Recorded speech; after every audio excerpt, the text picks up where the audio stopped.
Aujourd'hui sur ANN. En Égypte, les enfants découvrent de nouvelles façons d'en apprendre davantage sur Jésus, malgré des restrictions strictes sur l'évangélisation publique. Au Myanmar, des bénévoles traversent des frontières dangereuses pour porter secours, distribuer de la nourriture et partager la foi avec ceux pris dans la guerre civile. En Mongolie, des adolescents font face à des maladies graves à des âges de plus en plus jeunes.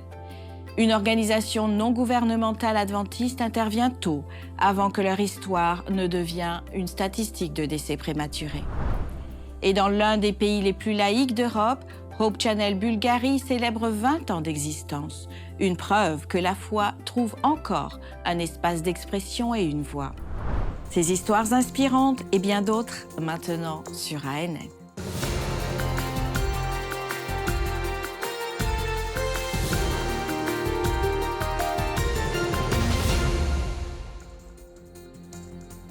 En Égypte, où la liberté religieuse est limitée et où partager ouvertement la foi chrétienne est restreint par la loi, un groupe d'enfants a trouvé un moyen différent pour apprendre sur Jésus.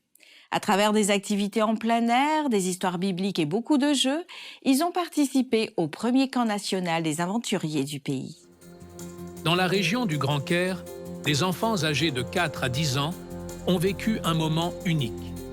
Sous le thème « Soyez comme Jésus », un camp a rassemblé près de 90 participants, des enfants et leurs familles, sur le campus de l'Académie de l'Union du Nil, un internat géré par l'Église adventiste du 7e jour.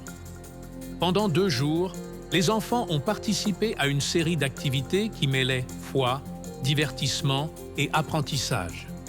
Ils ont mis en scène la vie de Jésus, chanté, exploré la nature, lu des histoires bibliques et participé à un moment symbolique où chaque enfant a reçu une écharpe colorée, signe de leur entrée officielle dans le club.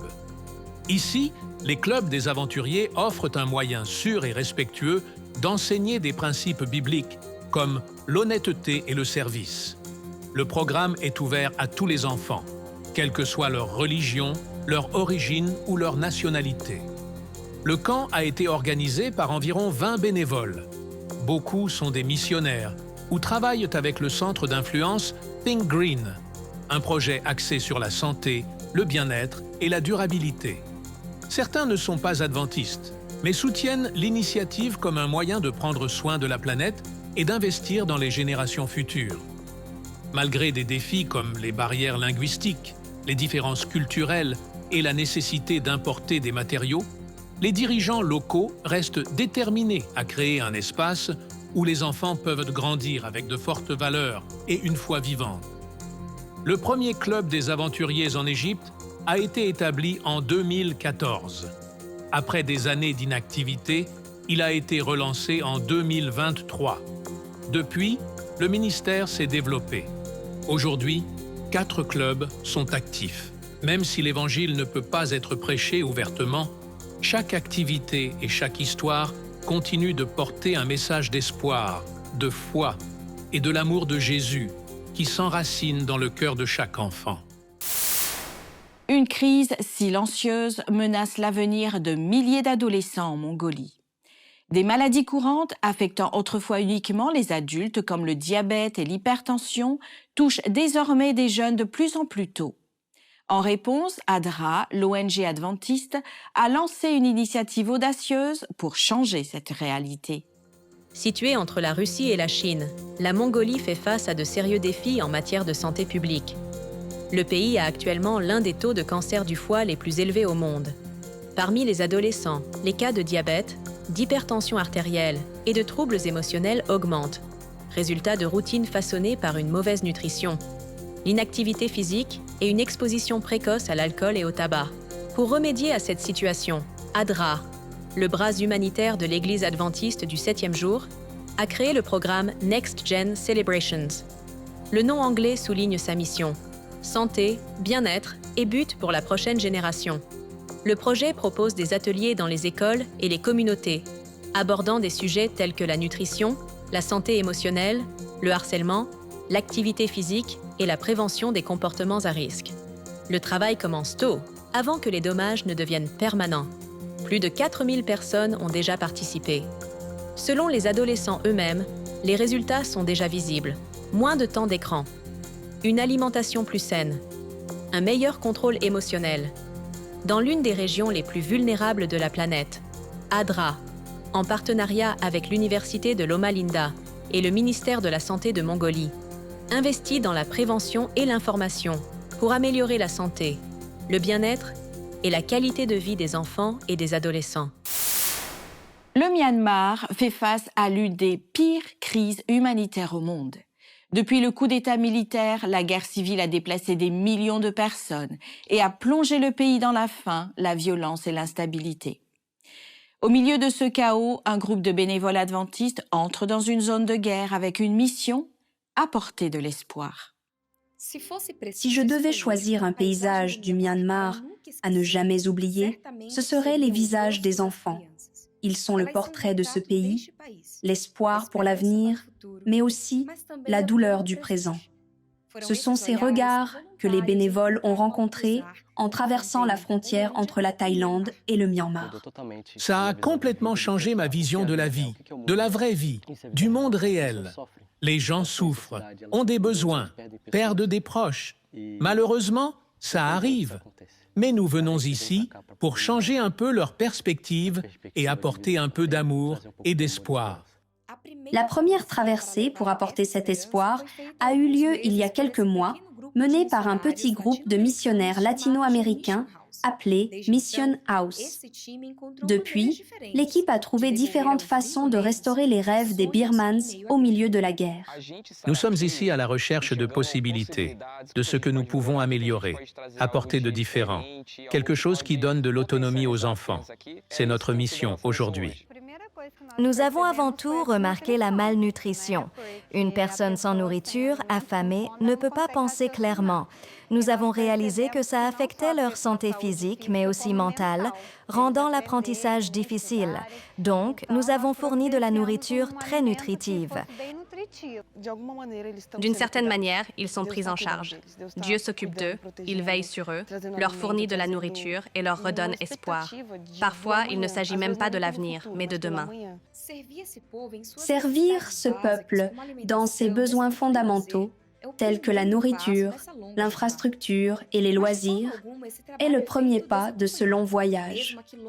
Même à distance, des centaines de missionnaires collaborent à ce projet. La mission que nous menons ici à Mission House est soutenue par la force des missionnaires ici, ainsi que par les prières et le soutien venu de loin. Du Brésil et d'ailleurs, des gens nous soutiennent. Sans cela, il nous serait impossible de les aider comme nous le faisons. Les missionnaires ne sont pas les seuls à enseigner. Les enfants, les adolescents, les enseignants et les autres volontaires laissent eux aussi un héritage et des leçons inoubliables. C'est une vie entièrement dédiée à Dieu, un service que j'admire profondément chez chacun ici. Alors je prie Dieu pour que ma vie soit un instrument, tout comme la leur l'est maintenant. Je ne peux pas l'expliquer, mais je sais que la mission m'a changé. Je ne sais pas pourquoi, mais je crois que ça arrive à tous ceux qui s'immergent dans la mission. Parce que Jésus a une belle façon de travailler avec chacun. Et quand nous acceptons de vivre cela, il nous façonne même si nous ne pouvons pas expliquer comment, pourquoi ou quand cela s'est produit. Mais quand nous en prenons conscience, nous vivons simplement la mission et ne voulons pas lâcher prise.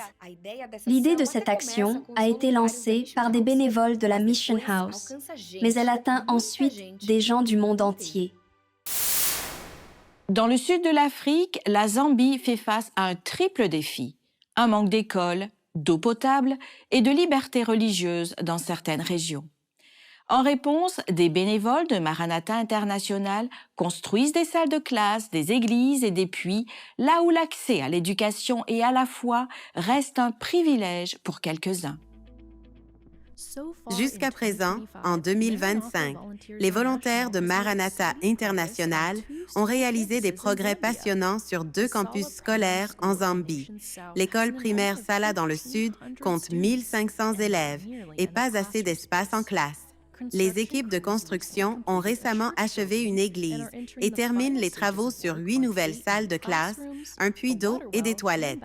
Maranatha s'attaque aussi à une pénurie d'enseignants à Sala en construisant 10 unités de logement pour le personnel. Les équipes travaillent aussi dans l'est du pays, construisant le lycée de Mwami. Mouami est un centre adventiste sans lycée. Pour cette raison, de nombreux enfants ne sont pas scolarisés au-delà du niveau primaire. L'achèvement du lycée aidera à résoudre ce problème. Les équipes ont presque terminé un grand centre d'éducation et d'évangélisation à Mouami.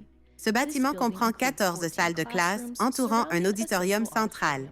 Ils ont également foré un puits d'eau et nivelé un terrain de football, et ils commencent à construire ces salles de bain. En plus des travaux sur les écoles, des équipes en Zambie construisent des bâtiments d'églises et des puits d'eau dans le sud du pays. Ces infrastructures élèvent les communautés de foi et fournissent de l'eau salvatrice. Les volontaires de Maranatha International sont un ministère de soutien de l'Église adventiste qui mobilise des bénévoles pour construire des églises, des écoles, des puits d'eau et d'autres structures urgemment nécessaires dans le monde, y compris en Amérique du Nord. Les volontaires de Maranatha International sont un ministère de soutien de l'Église adventiste qui mobilise des bénévoles pour construire des églises, des écoles, des puits d'eau et d'autres structures dans le monde, dont l'Amérique du Nord. Maranatha a travaillé en Zambie de 2009 à 2015 sur des centaines de projets. En 2018, il y est retourné pour construire plus d'églises, d'écoles et de puits. Il y a 20 ans, une petite équipe en Bulgarie a décidé d'utiliser Internet pour parler de la foi, des valeurs et de l'espoir. Ce qui a commencé comme un projet audacieux est devenu une chaîne de télévision et aujourd'hui un symbole de la pertinence chrétienne à l'ère numérique. Hope Channel Bulgarie a célébré 2 décennies à l'antenne. Découvrons pourquoi cette histoire reste toujours d'actualité. Dans le sud-est de l'Europe, dans la région des Balkans où la foi chrétienne coexiste avec un sécularisme croissant, une chaîne de télévision a marqué l'histoire. Hope Channel Bulgarie a célébré ses 20 ans lors d'un rassemblement à Sofia qui a réuni plus de 160 personnes, y compris des pionniers, des bénévoles et des dirigeants d'églises internationaux. Dans un contexte où la foi est fréquemment marginalisée, c'était la première chaîne du pays à diffuser du contenu chrétien en direct en ligne, en 2005. Elle a commencé sans infrastructure professionnelle, mais avec détermination. Les jeunes ont tout fait, caméra, éclairage, scénario, montage. L'un d'eux a commencé à 15 ans et n'est jamais parti. Aujourd'hui, il dirige des équipes et se souvient des débuts comme d'une période d'improvisation et de mission. L'installation a changé, mais le même objectif demeure, présenter Jésus comme un espoir réel pour ceux en quête de sens. La chaîne Hope Channel Bulgarie n'est pas le travail d'une ou deux personnes. C'est le résultat des prières, de la piété et des sacrifices de ceux d'entre nous ici et de beaucoup d'autres, de vous tous. Je ne peux m'empêcher d'exprimer ma gratitude. Un merci spécial aux églises incroyablement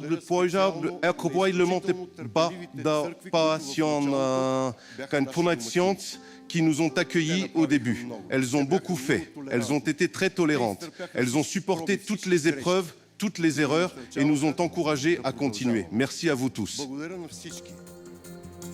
Des discours, de la musique, des prières et des discussions ont enrichi la célébration. Un panel a abordé les défis de l'évangélisation moderne et le rôle des médias chrétiens à une époque d'intelligence artificielle et de distraction constante. Il y avait aussi un film, un documentaire mettant en vedette le champion du monde de football freestyle a montré comment la spiritualité et le but peuvent se croiser de manière inattendue. En 2018, une production locale a redonné vie à des récits authentiques de foi issus de la vie quotidienne en Bulgarie. Lors de l'événement, une conviction est restée ferme. Aucun projet ne résiste à l'épreuve du temps sans direction et sans Dieu. L'espoir qui anime ces histoires n'est pas abstrait. Il a un nom. C'est Jésus. L'amour et la miséricorde de Dieu. L'Esprit de Dieu. C'est celui qui change les gens. Les médias ne sont qu'un humble moyen d'y parvenir.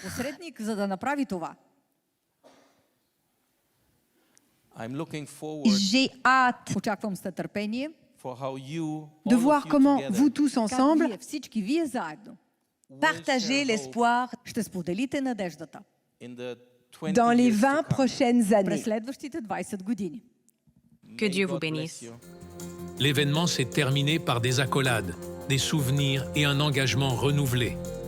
Car même dans un pays où la religion n'est plus majoritaire, il y a toujours de la place et une voie pour l'espoir.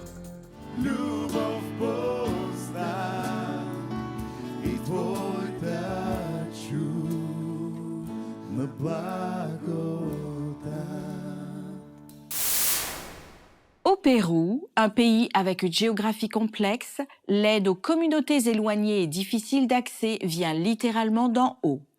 Dans ces régions isolées, un ministère aérien adventiste transforme des vies en livrant de la nourriture, des soins médicaux et de l'espoir.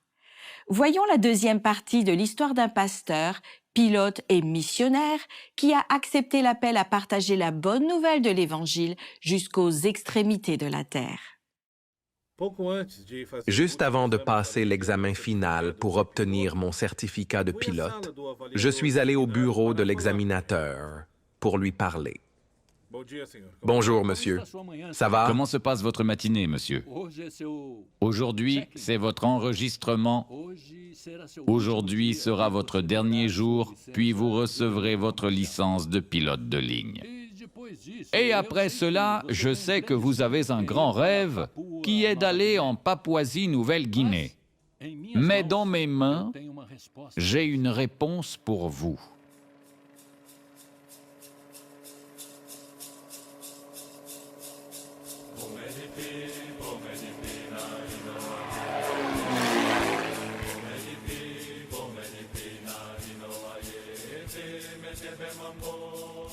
Le pasteur Eben a accepté l'invitation et, avec sa famille, est allé faire du bénévolat au Pérou, où l'Église développe un ministère aérien pour porter assistance à des communautés vivant le long du fleuve Ucayali, dans la jungle.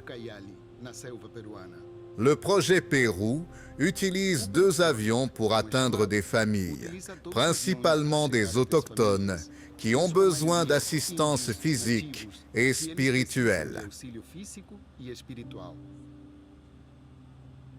Le travail réalisé par le pasteur Eben et ses collaborateurs est essentiel pour assurer, souvent, la survie d'une communauté entière. Loin des grands centres et isolées dans la jungle, les familles manquent principalement d'assistance médicale. Les incidents sont nombreux.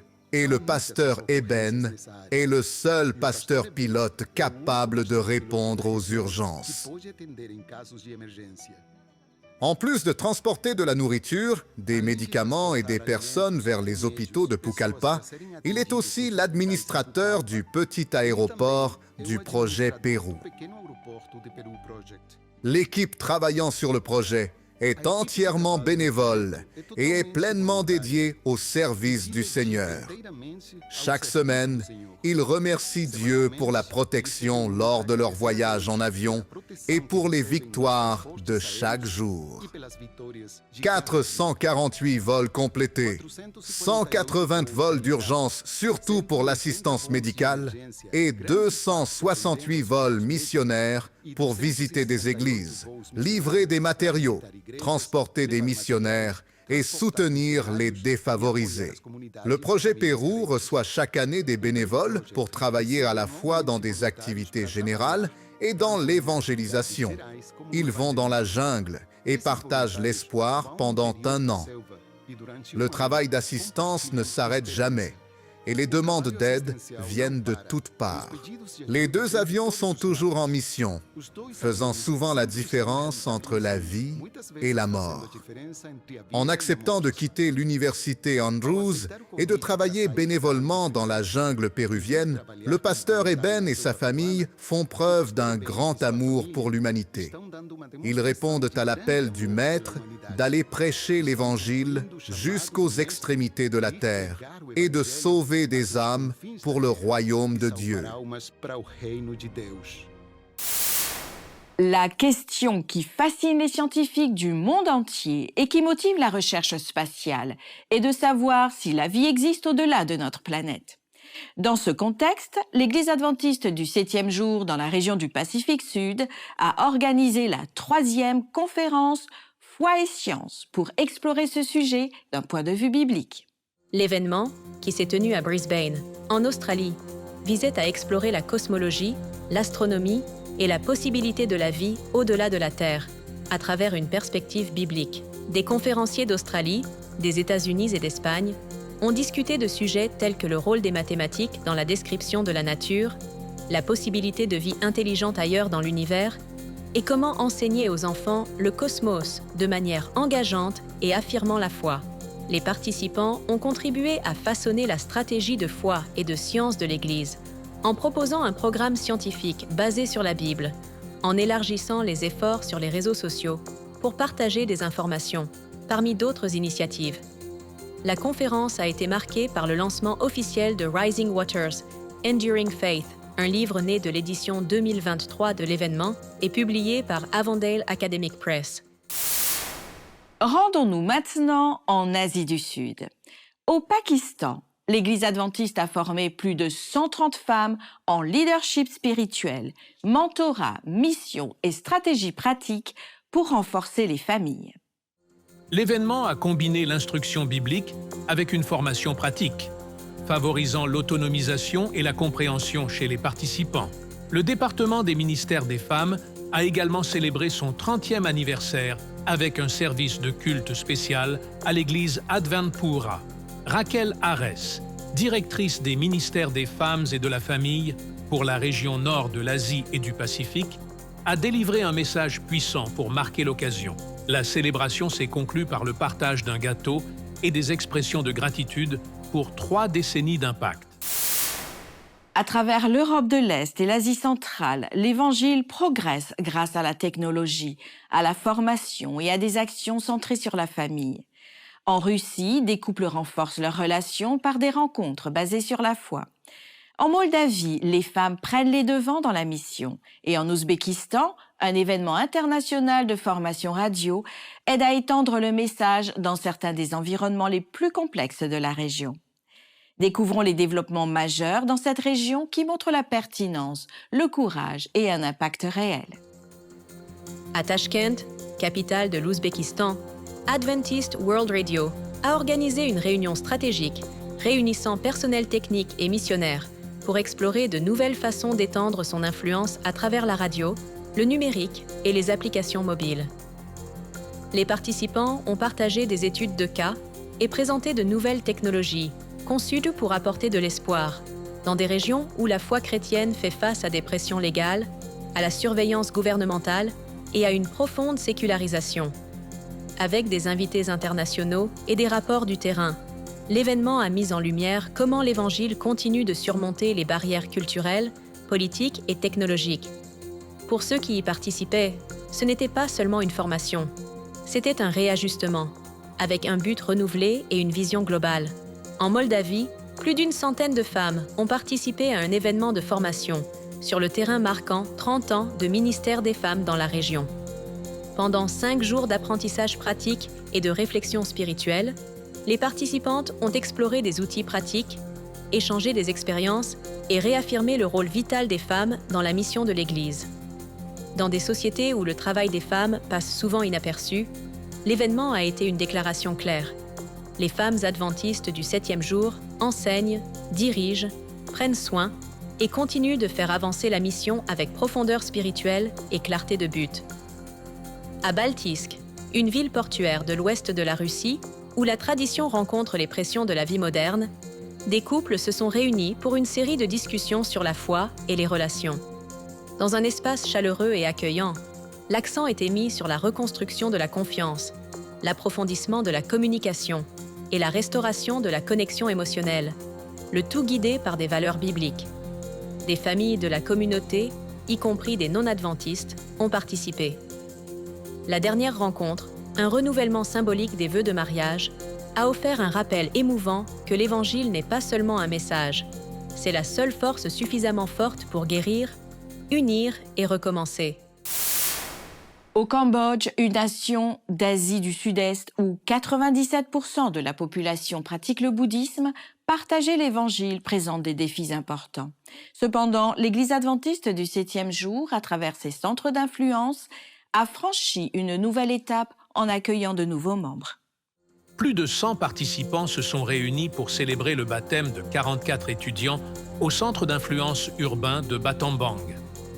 Situé dans l'une des provinces clés du Cambodge, cet établissement sert de centre missionnaire, offrant divers services qui répondent aux besoins physiques, mentaux et spirituels de la communauté.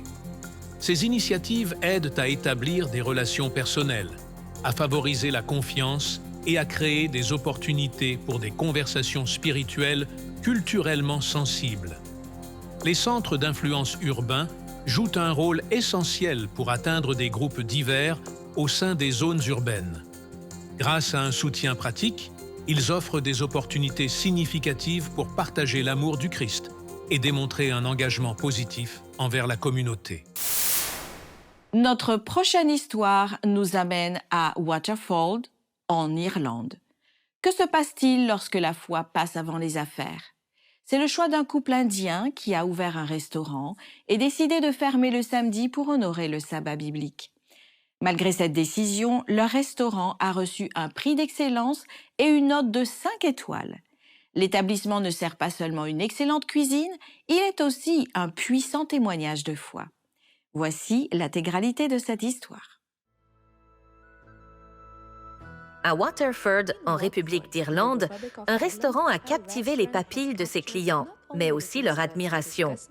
Andhra Spice, propriété de Katerina et Naresh Kandrela, un couple adventiste indien, a récemment reçu un prix d'excellence, une réalisation qui témoigne de leur dévouement, de leur passion et de leur travail acharné. Ce qui rend leur histoire encore plus remarquable, c'est leur décision de rester fermés chaque samedi en signe de foi et de confiance en Dieu. Goûtez et voyez que le Seigneur est bon. Nous avons observé le sabbat, nous avons goûté le Seigneur et il est bon. Ce prix est entièrement basé sur les évaluations des clients. Il n'y a pas d'autre restaurant à Waterford qui ait toutes les critiques avec une note de 5 étoiles. Mais tous les avis sur Google nous ont donné 5 étoiles. Dieu nous bénit lorsque nous observons le sabbat et nous voulons le louer pour ce qu'il a fait pour nous et notre entreprise. Aujourd'hui, les gens parlent de nous et de notre nourriture et tout le crédit revient à notre Père céleste. La nourriture établit des liens entre les gens et Naresh confirme cela.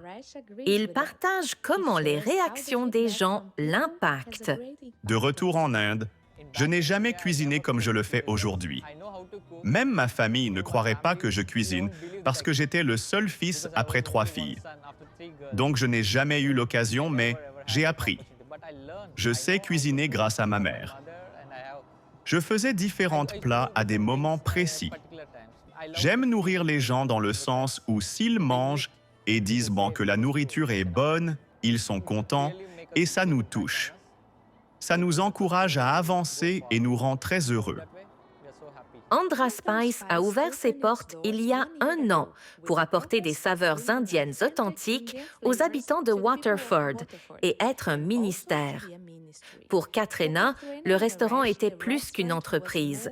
C'était un acte de foi et un témoignage. Aujourd'hui, il célèbre 1 an d'Andhra Spice, une entreprise construite sur une nourriture de qualité, mais aussi sur une foi solide. Malgré la forte concurrence, ils ont pris la décision de fermer le samedi, estimant qu'honorer le sabbat n'entraverait pas leur succès, mais leur apporterait au contraire des bénédictions. Lorsque nous avons décidé de créer l'entreprise, nous avons décidé de fermer le jour du sabbat. Beaucoup de clients continuent de demander « Pourquoi ? Pourquoi êtes-vous fermés ?» Ça nous donne donc l'occasion de parler de notre foi, de témoigner auprès des gens. C'est pour nous un type de ministère que nous exerçons à travers notre nourriture. J'adore absolument toute nourriture, toute idée de repas avec des saveurs. Donc, j'ai adoré. Et puis, j'ai découvert où ils se trouvaient.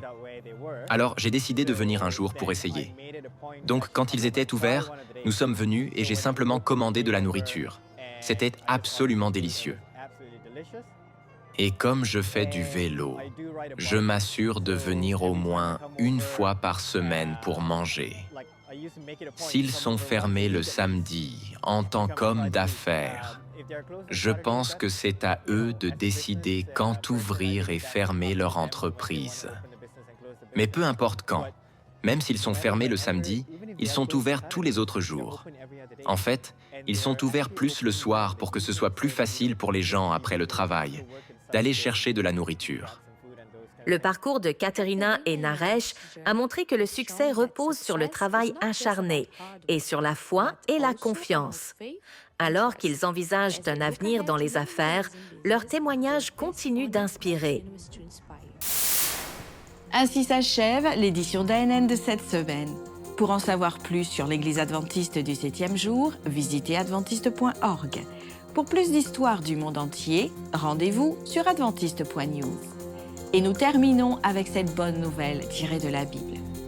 Philippiens 2 au verset 15 déclare « Afin que vous soyez irréprochables et purs, des enfants de Dieu irrépréhensibles, au milieu d'une génération perverse et corrompue, parmi laquelle vous brillez comme des flambeaux dans le monde. » Merci de nous avoir suivis. Nous vous retrouverons la semaine prochaine à la même heure sur ANN. Que Dieu vous bénisse.